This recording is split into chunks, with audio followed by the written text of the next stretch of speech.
មិនដែរអូនទំប្រឡងចាប់បាក់ឌុបគាត់ថាចង់ធ្វើអីតទៀតអត់តន់ដឹងទេបងដឹងត្រឹមថាចង់មកហាត់ការនៅ Spring សិនវ៉ាវណាគេខ្លះសើបាក់ឌុប Hello មួយមកអូន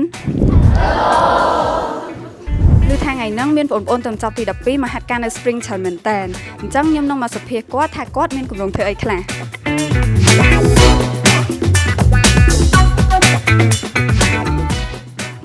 សួស្ដីអូនចិត្តចូលសាកលវិទ្យាល័យឯអូនមានគម្រោងធ្វើអីខ្លះ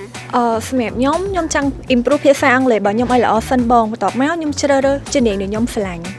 ហើយចុះអូនបាទខ្ញុំវិញខ្ញុំចង់រៀន marketing ហើយរៀនចិនបន្ថែមដោយសារភាសាចិនយើងចេះភាសាចិនទៅ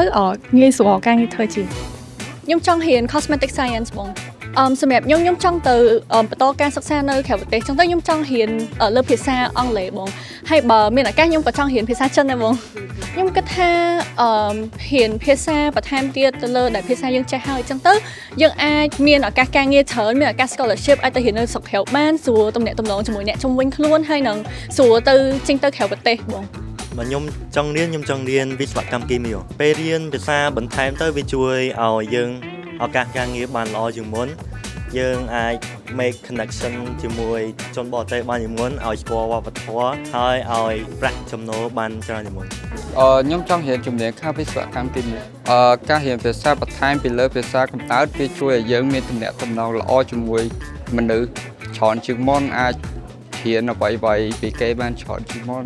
ចាអញ្ចឹងមិនថាបងប្អូនចង់បន្តការសិក្សានៅសាកលវិទ្យាល័យធ្វើការឬរកស៊ីឯការរៀនភាសាអង់គ្លេសនិងភាសាចិនពិតជាជួយអ្នកទាំងអស់គ្នាបានច្រើនមែនទែនហើយបើអ្នកទាំងអស់គ្នាចង់រៀនភាសាកុំរំលងឱកាសល្អនេះឲ្យសោះឥឡូវនេះមជ្ឈមណ្ឌលអប់រំ Spring កំពុងតែផ្ដល់អាហារូបករណ៍ដល់សិស្សទៅប្រឡងបាក់ឌុបចប់ដូចជានិទ្ទេស A ទទួលបានអាហារូបករណ៍ 100% និទ្ទេស B និង C ទទួលបានអាហារូបករណ៍ 50% និទ្ទេស D និង E ទទួលបានអាហារូបករណ៍ 30% លក្ខខណ្ឌងាយៗគ្រាន់តែបងប្អូនបំពេញព័ត៌មានទៅតាមរយៈ link ដែលមាននៅលើ caption ឬ scan QR code ដែលមាននៅលើវីដេអូនេះជាការស្រេចសម្រាប់ព័ត៌មានបន្ថែមសូមចូលទៅកាន់ Facebook page Spring Education Center ឬតាក់ទងតាមរយៈលេខទូរស័ព្ទដែលមាននៅលើវីដេអូនេះ